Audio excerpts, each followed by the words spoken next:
Continuamos o nosso estudo do capítulo 7 do Apocalipse. O capítulo 7, tudo aquilo que é narrado nesse capítulo, está entre a abertura do sexto selo e do sétimo selo. Se o sétimo selo é o último, e ele vai trazer uma expectativa tão grande no céu, que haverá um silêncio de meia hora. Mas isso é o primeiro versículo do capítulo 8, como vocês podem perceber. Ainda não chegou ao final da revelação do plano de Deus para a história dos homens. Essa última revelação será tão bombástica, tão impressionante, e tocará tanto os eleitos, que provocará um silêncio de meia hora. Nós sabemos que o silêncio, em certas ocasiões, é sinal de espanto, de ansiedade, de expectativa. Expectativa feliz, porque a história dos homens está sob a chancela do Cordeiro. Mas é uma história que, lamentavelmente, traz desgraça. E já vimos as desgraças que os 3 cavaleiros do Apocalipse trouxeram: fome, peste, guerra, morte, etc. Mas o primeiro cavaleiro é a palavra de Deus. Tudo começa com a precedência, é do Senhor que tem as chaves da história. Se na história desgraças vão acontecer, misérias ainda vão se manifestar, as chaves da história estão nas mãos do Cordeiro. Terminamos o nosso vídeo anterior, nosso encontro anterior, no versículo 8, que encerra aquela descrição dos 144 mil, o número dos eleitos. Nós já sabemos que é um número simbólico, e perceberemos agora por quê. Porque aquele número não pode ser interpretado ao pé da letra. Estamos no gênero literário chamado Apocalipse, e nesse gênero trabalha-se muito com simbolismos. Símbolo não somente de animais, de fenômenos que acontecem nos céus e na terra, mas também de números. O livro do Apocalipse utiliza números como símbolos: 7 cavaleiros, 7 cavalos, 7 selos, 7 igrejas do Apocalipse. Outro número muito caro é o número 10, sinal de plenitude.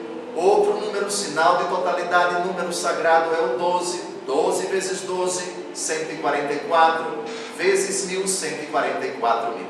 Falamos isso exaustivamente no encontro anterior.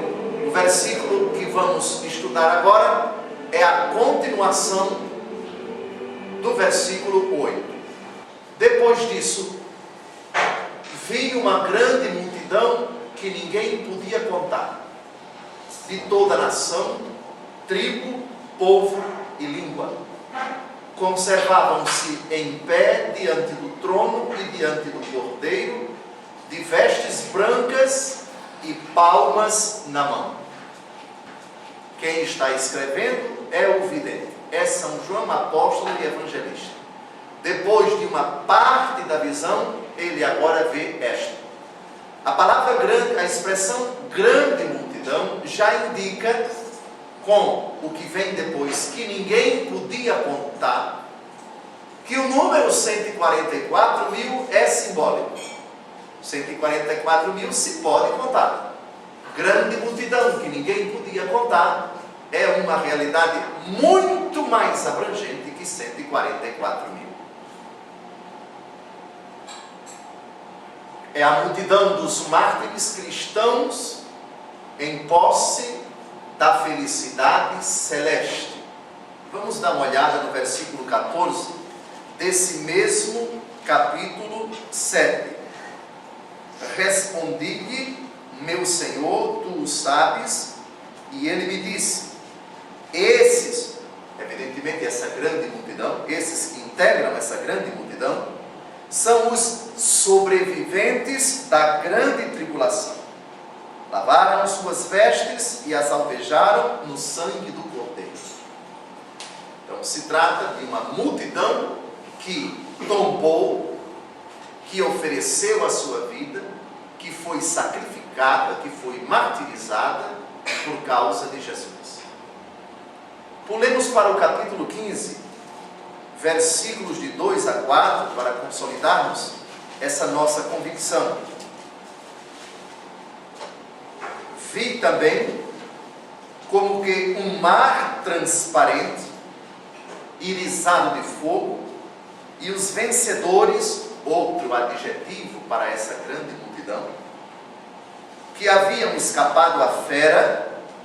Não tratamos ainda da fera, isso é coisa lá para o capítulo 12, a sua imagem e ao número do seu nome, já sabemos que é o número 666, mas vamos tratar disso no capítulo 13, conservavam-se de pé sobre este mar com as cítaras de Deus. Então, essa grande multidão são os vencedores, que são citados inúmeras vezes no decorrer do livro. Vestes brancas é uma imagem que já foi citada inúmeras vezes nos capítulos anteriores, só à guisa de repetição. São a expressão da santidade, da pureza, do esplendor e aqui da transfiguração. Lembrem-se que no monte, que a tradição chama de Tabor, as vestes de nosso Senhor Jesus Cristo ficaram brancas, com uma brancura jamais vista na terra. Palmas, aqui a gente tem que remontar a mentalidade antiga, é o símbolo do triunfo.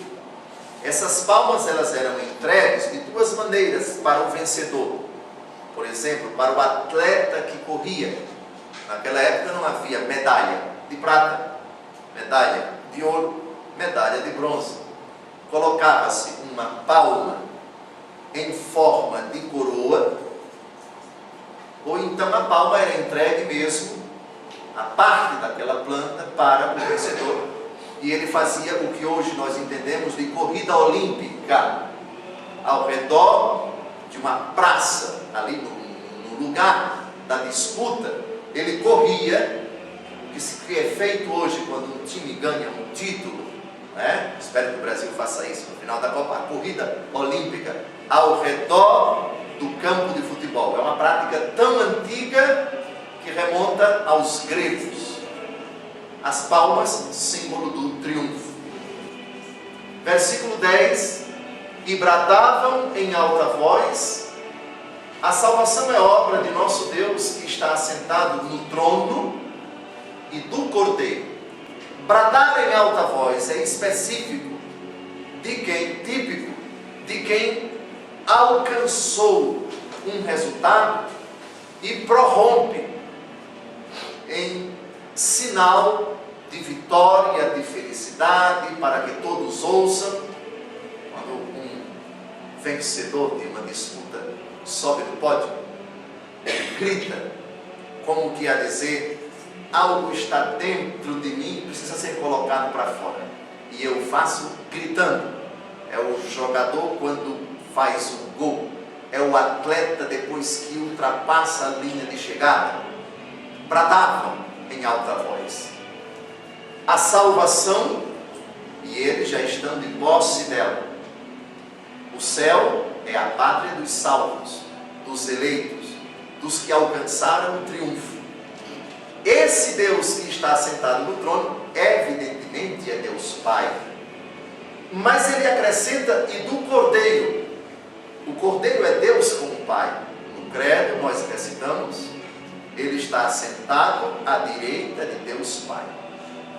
Esse Cordeiro é Jesus, enquanto aquele que foi sacrificado, o que tira o pecado do mundo, segundo João Batista, mas o Cordeiro que após a morte triunfou.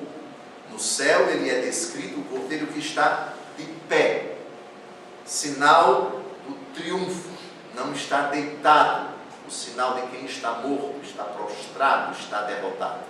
O Cordeiro está imolado, está de pé. Não há grande explicação para o versículo 10. O brado é a Trindade, se bem que o Espírito Santo de Deus, no versículo 10, não é citado. A salvação é iniciativa do Pai.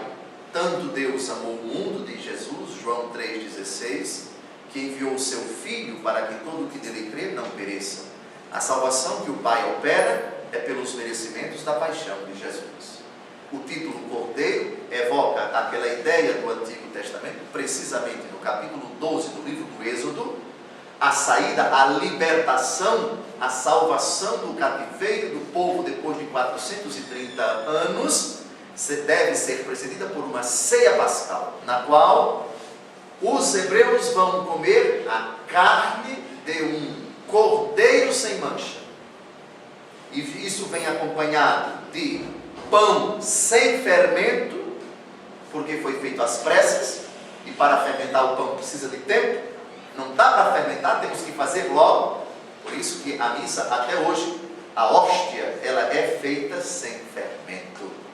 A Eucaristia, o corpo do Senhor que nós comemos, quando provamos, não tem gosto de pão de padaria, de pão fermentado. É pão sem fermento, é pão sem gosto. É pão com gosto de pão, mas pão que não é fermentado. E ervas amargas, para lembrar o sofrimento do povo nesses 430 anos. Somente para recordar a ideia de cordeiro, cordeiro imolado. Versículo 11. E todos os anjos estavam ao redor do trono, dos anciãos e dos 4 animais. Prostravam-se de face em terra diante do trono e adoravam a Deus, dizendo. Então temos uma multidão que brada em alta voz, temos um trono, onde quem está sentado no centro é Deus Pai, à sua direita é Deus Filho, os anciãos já sabemos quantos são 24, e os 4 animais, por que 4? Já sabemos. Quais são os animais? Já sabemos. E o que eles simbolizam? Também já sabemos. Se pararmos para explicar de novo, não vamos avançar nunca. Tudo isso já se encontra lá atrás. À medida em que a gente avança no livro, muita coisa, muita imagem que aparece é recorrente, já se encontra lá atrás. Prostravam-se de face em terra. Dom José, os anjos têm face? Os anjos são seres espirituais. Mas na visão, como também extraordinariamente aqui na terra, Deus Todo-Poderoso permite que eles se materializem. E temos alguns exemplos no Antigo Testamento. O livro de Tobias, Rafael, os 3 anjos que apareceram a Abraão no carvalho de Mambré. Excepcionalmente os anjos se materializam. De qualquer maneira, nunca esqueçam, anjo em si não tem face, mas podem se materializar. E enquanto se materializam, assumem um formato humano. Então, São Miguel Arcanjo, a iconografia de São Miguel mostra uma pessoa parecida com um homem, com asas, evidentemente, com espada, etc., massacrando o dragão, com uma face de homem. Deus Todo-Poderoso pode permitir que essas criaturas angélicas, esses seres espirituais, se materializem. É o caso. E se prostraram diante do trono para adorar. Só diante de Deus é que a humanidade redimida curva os joelhos numa profunda ação de graças. Aqui temos uma belíssima liturgia de adoração a quem está sentado no trono e ao Cordeiro. Trata-se de uma adoração trinitária. O Pai é adorado com o Filho e com o Espírito Santo. Prova disso, na liturgia nós temos a bela jaculatória, glória ao Pai, ao Filho e ao Espírito Santo. Nós te adoramos, nós te glorificamos, nós te damos graças por vossa imensa glória. E mais na frente, com o teu Filho Jesus Cristo. Adorar significa reconhecer que tal ser é seu Criador, é seu Senhor, é seu soberano, é seu protetor, é o Supremo, o que está acima de tudo e de todos, perante o qual nós reconhecemos sua grandeza, sua majestade e nos prostramos numa humilde e contínua postura de submissão. Nesse sentido, só se adora a Deus. E o louvor continua. Depois do gesto de adoração, vem palavras. Amém, louvor, glória, sabedoria, ação de graças, honra, poder e força ao nosso Deus pelos séculos dos séculos. Amém. Até as palavras dirigidas a Deus têm, na sua quantidade, um sentido. Enumere. Quantas são as expressões dirigidas a Deus? Amém? 1. Louvor 2. Glória 3. Sabedoria 4. Ação de graças 5. Honra 6. Poder e força ao nosso Deus 8. Não somente o número 7, mas também o número 8 tem um significado. O que significa o número 8 no Novo Testamento? Eternidade. Se 7 é plenitude, 7 mais 1 é eternidade. É o mais que a perfeição. E só existe um ser a quem se pode dizer é mais que perfeito. Deus é perfeito, mas o número 8 e 7 é o número da perfeição. 8 é mais que perfeito. Aliás, o número 8 aparece de uma forma muito sugestiva. Não só em Apocalipse 5:12, mas também na primeira carta de São Pedro, capítulo 3, versículo 21. Agora vocês vão entender por que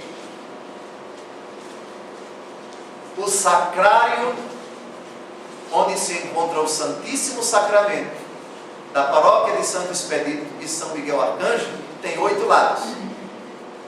E porque a maioria dos batistérios, das pias batismais, tem 8 lados.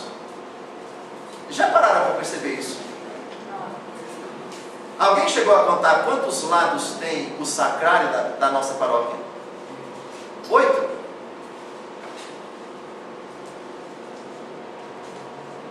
Até vou fazer um convite, se alguém tem fotografia do seu tempo de batismo lá na pia batismal, vá lá no fundo do baú, nos alfarrábios, para ver se essa fotografia mostra para vocês a pia batismal de igreja antiga. Tem 8 lados. 8 lados. A da minha paróquia, quando eu fui batizado em Alagoas, tem 8 lados. O sacrário daqui tem 8 lados. Por quê? Primeira carta de São Pedro, capítulo 3, versículos de 19 a 21. É neste mesmo Espírito que ele foi pregar aos espíritos que eram detidos no cárcere, aqueles que outrora nos dias de Noé tinham sido rebeldes. Quando Deus aguardava com paciência enquanto se edificava a arca, na qual poucas pessoas, isto é, apenas 8, gravem esse número, 8 se salvaram através da água. Esta água prefigurava o batismo de agora, que vos salva também a vós, não pela purificação das impurezas do corpo, mas pela que consiste em pedir a Deus uma consciência boa, pela ressurreição de Jesus Cristo. Todos nós sabemos quantas pessoas se salvaram na arca de Noé. Noé e sua esposa, suas filhas e seus esposos. 8. 3 filhas com os respectivos esposos, 6, e mais Noé e a esposa. Agora vocês entendem por que 8 lados do sacrário de Santo Expedito e a pia batismal daqui, onde se encontra, não tem pia batismal do lado de lá. Ela é redonda? Bem, simbolicamente seria melhor se fosse de 8 lados, mas tudo bem. Então, vocês entendem por quê. Vamos agora a Apocalipse 5:12. Essas 8 louvações a Deus já apareceram em Apocalipse 5, versículo 12. Bradando em alta voz: digno é o Cordeiro imolado de receber o poder, a riqueza, a sabedoria, a força, a glória, a honra e o louvor. Então, é uma repetição. A palavra amém aqui, atenção, é a verdade. Quando dizemos amém, estamos dizendo é verdade.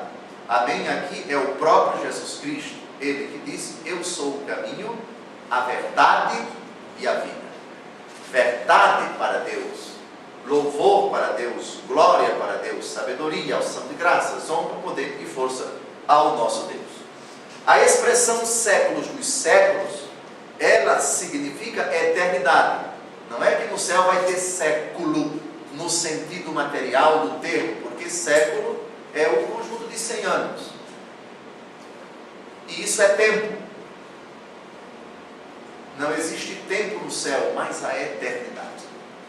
É claro que o Senhor é o Senhor do tempo. É o alfa, o ômega, o princípio e o fim. Mas é uma expressão antiguíssima. O judeu, que talvez não tinha a consciência de eternidade, que é um conceito relativamente recente na história da revelação, para falar de eternidade, chama séculos dos séculos. Século de século, séculos dos séculos. Significa eternamente, por toda a eternidade. E de novo o amém. O versículo começa com amém e termina com amém. Ou seja, é verdade. Isso é digno de credibilidade. É a mais absoluta veracidade o que eu estou dizendo ou o que eu estou ouvindo. Versículo 13. Então um dos anciãos falou comigo e perguntou-me: esses que estão revestidos de vestes brancas, quem são e de onde vêm? Pode parecer até, pode causar espécie, que um dos anciãos que já se encontram na glória possa fazer uma pergunta dessa a um vidente que ainda está na terra. Será que eles não sabem? Estão fora de si? Há dois motivos para alguém fazer uma pergunta. O primeiro, ele pergunta porque quer saber. O segundo motivo, ele pergunta já sabendo, para saber se você sabe, ou levar você a saber. Portanto, o professor que domina o assunto, que faz a pergunta ao aluno, ao perguntar, não significa que o professor não sabe. Ele pergunta para ajudar o aluno a saber, ou para saber se o aluno sabe. Aqui estamos diante de uma pergunta catequética, de uma pergunta pedagógica, e aqueles que devem demonstrar se sabem ou não, ou para que eles saibam ou não, aqui não temos apenas o vidente, mas temos todos nós. Eu quero saber quem são esses vestidos de veste branca. Quem são esses? E a iniciativa por meio desses anciãos, que são quantos? 24. Esses, quem são e de onde vêm? É interessante como a Bíblia nunca trata quantos são. Alguém perguntou a Jesus: qual é o número dos que se salvam? Jesus não responde e diz: esforçai-vos por entrar pela porta estreita, porque muitos tentam e não conseguem. Jesus não diz isso. Aliás, responder a tal pergunta é satisfazer a uma curiosidade boba. O que é que isso vem acrescentar para nós saber? E mais ainda, em comparação com os que se condenam, ou vice-versa. Francamente, a Bíblia, graças a Deus, não trata dessas minúcias. A Bíblia é sóbria, e quando o assunto diz respeito ao que não é essencial para a nossa salvação, ela sapientissimamente se omite. Respondi: meu Senhor, tu o sabes. E ele me disse: esses são os sobreviventes da grande tribulação. Lavaram as suas vestes e as alvejaram no sangue do Cordeiro. Eu particularmente me comovo muito diante dessa descrição dos eventos. O que é a vida aqui na terra para o cristão, senão uma grande tribulação? Uma luta, primeiro, contra as nossas próprias tendências desregradas. É sono, é cansaço, é preocupação, é labor, é aperreio. São desafios dentro de casa. São problemas de relacionamento esposa e esposa, e ninguém diga que não é uma cruz pesada a vida matrimonial. Depois que vem o primeiro filho, aliás, já durante a gravidez, nem nasceu o menino. O pré-natal já vem acompanhado de uma série de cuidados, e vem as contrações, as cólicas, enfim, sim, e uma série de cuidados que, se não são observados, pode causar algum problema. A mínima preocupação da mulher grávida, ela já se sente mal, isso pode pôr em risco até a gravidez. Abortos voluntários acontecem tantas vezes, alguns dos quais depois de uma preocupação, de uma enfermidade. Nada garante que aquela gravidez vai redundar num parto normal, e à medida que chega a hora do parto, vem as preocupações, entrou em trabalho de parto, é uma angústia para todo mundo, para o médico, para a equipe médica na sala de operação, todo mundo fica apreensivo. Quando não surge uma preocupação, quando surge, todos nós já sabemos, não é? A mãe falece, o filho escapa, ou a mãe escapa, o filho morre, ou às vezes os dois falecem. É uma aventura cheia de insegurança.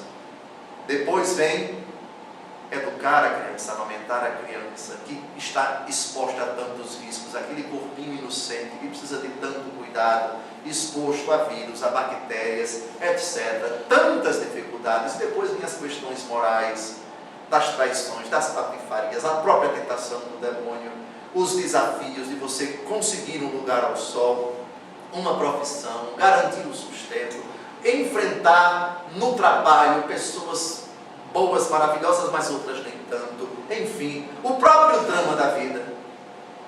E o cristão tem que atravessar essa grande tribulação.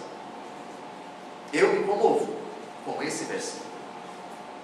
Por causa de Cristo, para ser fiel a Cristo. Em tudo isso, o discipulado de Cristo, obtido com tanta heroicidade, com tanta paciência, tantas quedas, tantas fraquezas, tantos pensamentos que sobressaltam o nosso coração, tanta vontade de ser santo, e em determinado momento as nossas quedas, as nossas misérias, cai, se levanta, se confessa.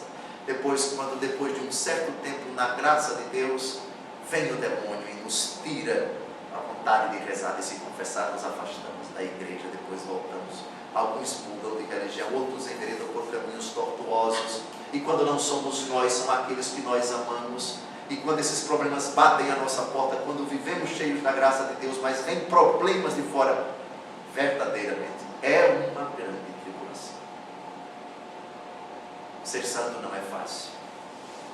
Lavaram suas vestes e as alvejaram no sangue do Cordeiro. Aqui, lembremos-nos do contexto trágico, imediato,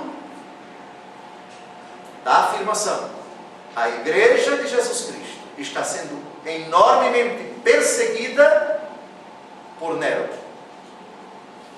Na década de 60, foi na década de 60, mas uma perseguição pontual apenas na cidade de Roma.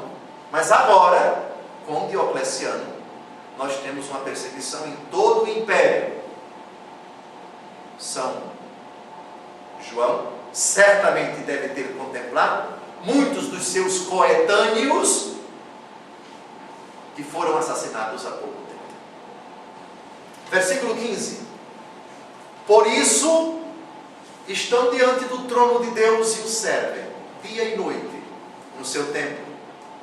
Aquele que está sentado no trono os abrigará em sua tenda, já não terão fome, nem sede, nem o sol ou calor algum os abrasará.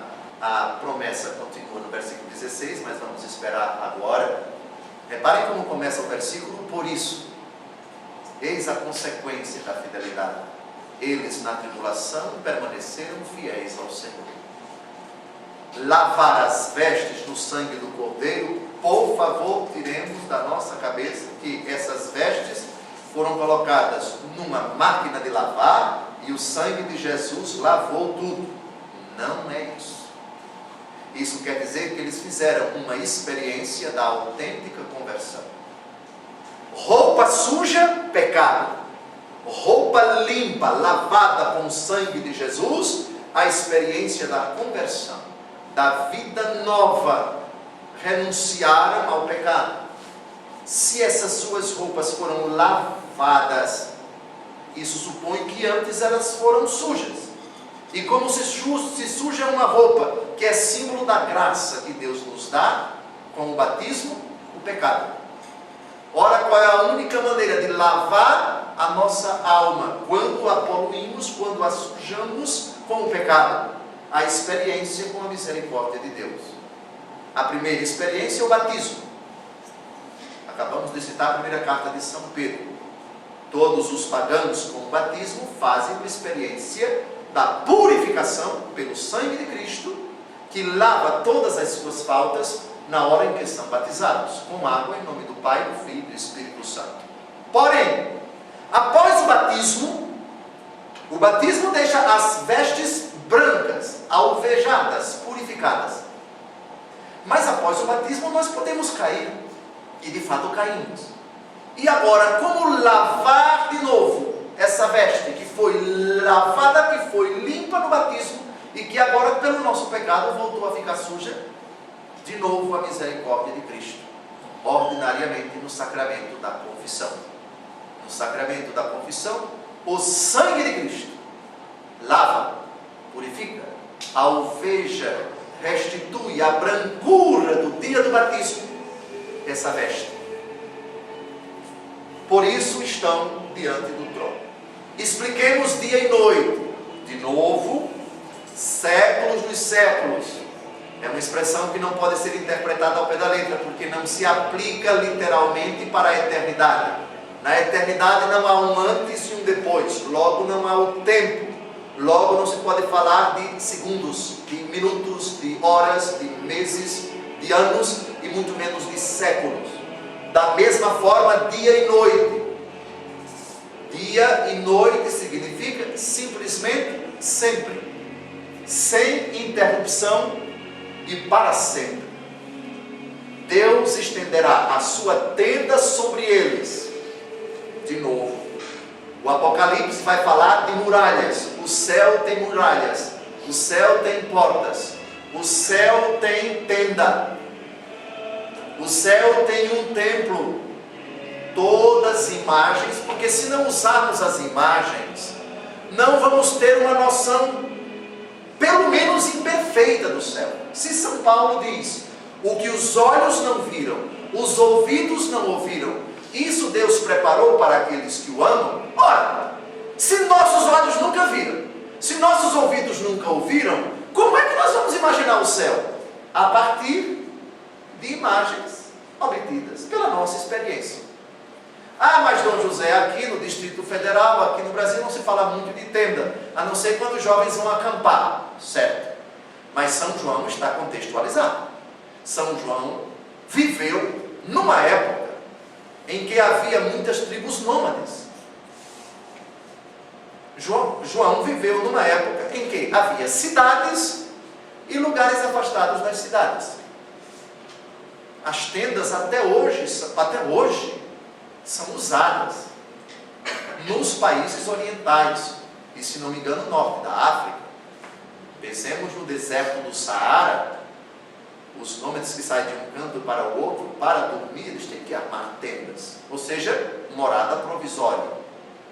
Aqui é transposta para a eternidade essa ideia humana, frugal, imperfeita, do lugar onde Deus habita. Esse é o sentido da tenda. Vivem em Deus e habitam assim a sua bem-aventurança, inteiramente livres de angústia, inquietação e necessidade. Volte, por favor, o anterior. Não terão fome, nem sede, nem o sol, o calor algum os abrasarão. E aqui a gente exulta de alegria. No céu não vai haver sofrimento, não vai haver preocupação, não vai haver o mínimo vestígio de agressão à minha constituição psicossomática. Se hoje eu sinto dor, não vou sentir mais. Se eu sinto apreensão, não sentirei mais. Não sentirei saudade, não sentirei inquietação, não perderei o meu sono. Aliás, eu me pergunto, qual é o sentido de dormir no céu? Se dormir é a consequência da necessidade do corpo que diz, eu estou cansado, porque eu gastei minhas forças, portanto me cansei. Mas, Dom José, como é que entra na cabeça que no céu a gente não vai dormir? Não, também não entra na minha, não. Não entra. Por favor, eu só estou querendo fazer uma análise fisiológica, vamos chamar médica, do fenômeno do sono, que aliás aqui para nós é uma pequena morte. Digam se não é. Quem está morto, como é que pode se defender? Chega um ladrão dentro de casa, está completamente indefeso, está entregue, está à mercê de tudo e de todos. Se uma pessoa quiser chegar e com um travesseiro matar por asfixia, é uma coisa muito fácil. Pois bem, então eu me pergunto, se o sono é fruto de uma reclamação do corpo, eu estou cansado, preciso refazer minhas forças, qual é o sentido? De qualquer maneira, quem viverá, espera que todos nós lá no céu perceberemos logo ao entrarmos no céu. Tomara que todos nós, eu particularmente acho que não vejo sentido algum dormir. Agora, se alguém disser, a maneira humana, mas o corpo vai aguentar viver acordado sempre? Estamos na eternidade, onde não vai haver dor, onde não vai haver fome. Se não vai haver fome, isso quer dizer que o organismo não precisa repor as calorias. Isso quer dizer que o organismo também não vai precisar se alimentar, se bem que nosso Senhor Jesus Cristo quis comer, não precisou comer o seu corpo ressuscitado, peixe às margens do mar da Galileia. Comeu não por necessidade. Todavia, se o corpo de Jesus comeu, o nosso também, se desejar, poderá comer. Mas eu pergunto, qual é a necessidade? Mas essas perguntas, desculpem, bobas, não vêm ao caso. Porque nós não devemos ultrapassar a sobriedade do que a Bíblia diz a respeito da glória. Não terão fome, nem sede, nem o sol ou calor algum os abrasará. No sábado passado, volta a questão da criança. Padre Francisco, eu lá em Alagoas, no céu vai ter algodão doce? Eu não tenho condições de dizer que não. Por outro lado, se essa criança, se tiver algodão doce no céu, na glória, a criança vai comer não por fome. Atenção, a palavra de Deus é clara, não terão fome. Ô Dom José, e depois de comer algodão doce, que é doce e provoca sede, a criança vai precisar de água? A Bíblia diz, não terão fome nem sede. Se ela tomar, não será por necessidade, nem será porque comeu algodão doce. Mas não entra na cabeça um médico, que diz, o padrão de um médico, que uma pessoa que come algodão doce não tenha sede. Aqui, mas o céu é outra coisa, são outros 500. Deixemos o algodão doce para lá. Fiquemos com, não terão fome, nem sede, nem o sol ou calor algum os abrasará. Se não tem sol, então não vai ter suor. Se não tem suor, então não vai ter quentura. Perguntas até permitidas, mas eu não vou responder nenhuma delas porque a Bíblia não responde. Passemos adiante. Nunca mais terão fome nem sede. Essa imagem é tirada de Isaías 49, versículo 10. Não vamos citá-la agora, mais na frente. É quase uma repetição, uma citação literal. A criatura se encontra totalmente a si mesma no Criador e no seu amor, e experimenta a realização de todos os desejos que tinham ficado insatisfeitos até agora. Desejos legítimos, por favor. Desejos legítimos, não desejos pecaminosos, perturbados, inclinados ao pecado. E aqui, cada um de nós que tem desejos legítimos não realizados, vai fazer a experiência dessa realização. O homem realizado plenamente. E essa realização só pode ser de Deus, a partir de Deus e em Deus. Parece que tem a citação de Isaías 49:10. Isso. Reparem, é quase uma citação literal. São João, profundo conhecedor do Antigo Testamento, cita essa profecia. Não sentirão fome nem sede, o vento quente e o sol não os castigarão, porque aquele que tem piedade deles os guiará e os conduzirá às fontes. Imagem que também lembra o começo do Salmo 22, do bom pastor. O Senhor é meu pastor, nada me faltará. Ainda que eu ande pelo vale da sombra da morte, o mal eu não temerei, porque o Senhor me faz repousar em verdes prados, em relvas verdejantes, e habitarei na casa do Senhor enquanto durarem os meus dias. Todas essas ideias veterotestamentárias batem, por assim dizer, com a visão de São João, que ao escrever quase que reproduz o que ele já sabia do Antigo Testamento. E o motivo para que ninguém sinta fome, nem sede, nem calor, nem nenhum tipo de tristeza, etc., é o Cordeiro que está no meio do trono, que será o seu pastor e os levará às fontes das águas vivas, e Deus enxugará toda lágrima de seus olhos. Cordeiro no meio do trono, atenção, ora o Cordeiro está sentado à direita do Pai, ora está no meio do trono, mas nós sabemos que o trono é de Deus Pai. Essa confusão, na verdade, não é confusão. Eu e o Pai somos um. Filipe, quem me vê, vê o Pai. Veremos o Pai na pessoa do Filho. Onde está o Pai, está também o Filho. E onde estão o Pai e o Filho, está o Espírito Santo. O Cordeiro no meio do trono. A imagem, reparem que essa afirmação, será o seu pastor e os levará às fontes das águas vivas, é tirada do Salmo 22, que eu citei ainda há pouco. Jesus, no capítulo 10 do Evangelho segundo João, usa essa imagem do bom pastor.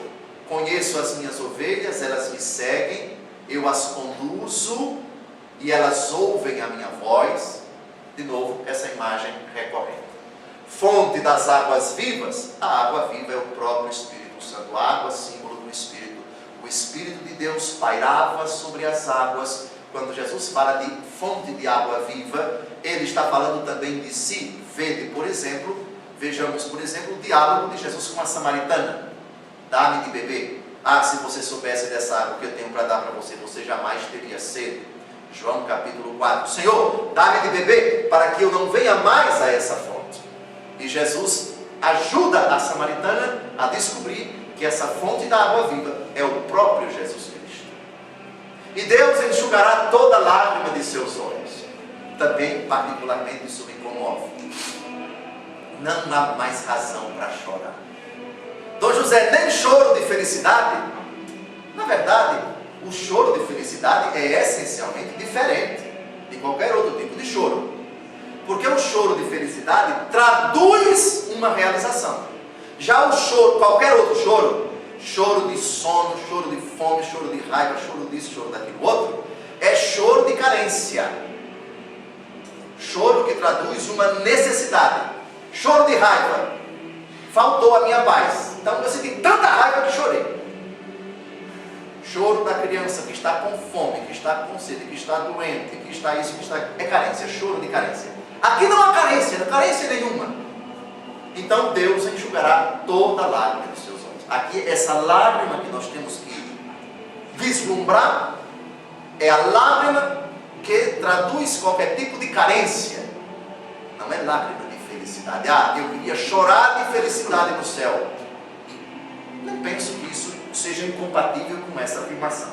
Porque choro de felicidade é tradução, expressão, manifestação de uma plenitude. Eu estou cheio de felicidade, por isso eu choro.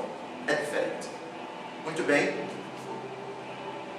E Deus enxugará toda lágrima de seus olhos. Explicação? Imagem que recorrerá em Apocalipse 21:4. Olha que bonito. Enxugará toda lágrima de seus olhos, e já não haverá morte, nem luto, nem grito, nem dor, porque passou a primeira condição. De novo 4. Mas a gente vai ver ainda quando estiver lá em 2017, quando chegarmos ao Apocalipse capítulo 21, né? 2017, enxugará toda lágrima de seus olhos. Lágrima que traduz carência. Já não haverá morte, nem minha, nem das pessoas. Por que não haverá morte? Porque ninguém vai envelhecer. Porque ninguém vai adoecer. Porque ninguém vai ser assassinado. O corpo do ressuscitado não morre jamais. E os corpos dos que vão ressuscitar para o céu não envelhecerão, não morrerão, não adoecerão, não experimentarão qualquer mudança. Por isso a morte vai ser distinta. Nem luto, que é aquela condição de tristeza de quem está vivo por causa da morte de quem partiu. Nem grito, grito de dor, grito de lamento, grito de raiva, grito de indignação, nem dor, porque passou a primeira condição. Primeira condição significa a nossa condição enquanto peregrinamos nesta terra até a morte, quando estamos sujeitos a tudo isso. No céu não vai haver nada disso. A consolação eterna. Meu Deus do céu, consolados, depois de tantas lágrimas derramadas, ser consolado para sempre. A superação de toda situação dolorosa, a extinção definitiva do sofrimento e a absoluta serenidade e paz que jamais cessarão. Eu quero crer que São João, depois que viu tudo isso, e certamente já estava em idade avançada, depois de contemplar isso, acho que a vontade dele é: qual é o sentido de estar aqui? Meu Deus. Eu quero agora, olhando nos olhos de quem está me acompanhando pela internet, eu pediria que você refletisse bem sobre a reação que você está tendo, teve ou vai ter diante da proximidade da morte de uma pessoa querida.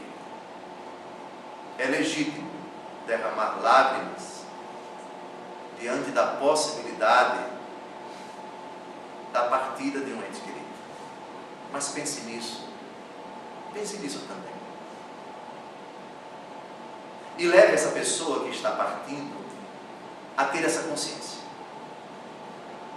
de que ele vai deixar essa vida, mas vai experimentar uma infinitamente melhor, com essas qualidades, com essas prerrogativas. É perfeitamente compreensível, plausível, a dor de alguém que muito amou fulano ou fulana que está partindo. Não está partindo para desaparecer, não. Está partindo para experimentar, se deixar essa vida em estado de graça.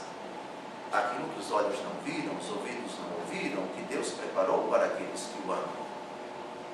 Deus vai consolar eternamente aqueles que se encontrarem consigo, sem dor, sem tristeza, sem aflição, sem angústia, sem calor, sem privação, consolação eterna, superação de toda situação dolorosa, de toda amargura, e isso para sempre. Então, no próximo encontro, começaremos o capítulo 8º, e vai começar com um silêncio de meia hora. Eu duvido que tenha algum brasileiro por perto. Estou brincando, é brincadeira. Boa noite.